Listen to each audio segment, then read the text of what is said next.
કૌશલમ techno international સ્કૂલનો વાર્ષિક કૌશલમ કલા સૌરભમ ભવ્યથી ઉજવાયો. વિદ્યાર્થીઓએ કલા અને કૌશલ્યથી મંચ પર પાથર્યા કામણ. ઉપસ્થિત સૌ થયા મંત્રમુગ્ધ. નમસ્કાર, સહજ ન્યૂઝ સાથે હું છું ગોપાલ ભેસાણિયા.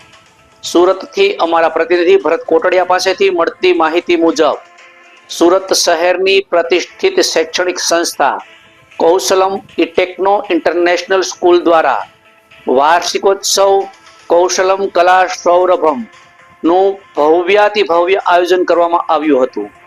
આ પ્રસંગે શાળાના વિદ્યાર્થીઓએ પોતાની અપ્રતિમ પ્રતિભા અને કૌશલ્યનું સુંદર પ્રદર્શન કરી ઉપસ્થિત મહેમાનો અને વાલીઓને મંત્રમુગ્ધ કરી દીધા હતા.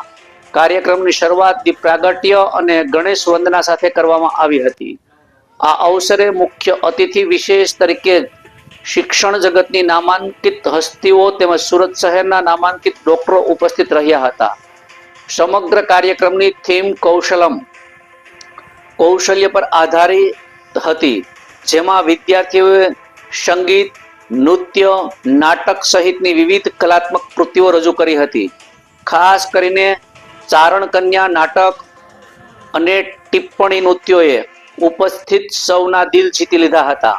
એ ટેકનો સ્કૂલ હોવાના નાતે વિદ્યાર્થીઓએ ટેકનોલોજી અને કલાના સુમેળ દ્વારા નવીન અને આકર્ષક પ્રયોગો રજૂ કરી પોતાની વિચાર શક્તિ અને સર્જનાત્મકતા દર્શાવી હતી. વિદ્યાર્થીઓની આ રજૂઆતમાં આધુનિક ટેકનોલોજીનો કલાત્મક ઉપયોગ સૌ માટે આકર્ષણનું કેન્દ્ર બન્યો હતો. કૌશલમના ટ્રસ્ટીગણ, શિક્ષકગણ તથા વિદ્યાર્થીઓની સખ્ત મહેનત અને સમર્પણના પરિણામે આ સમગ્ર કાર્યક્રમ અત્યંત સફળતા રહ્યો હતો. રિપોર્ટર ભરત કોટડિયા, સહજ ન્યૂઝ, સુરત.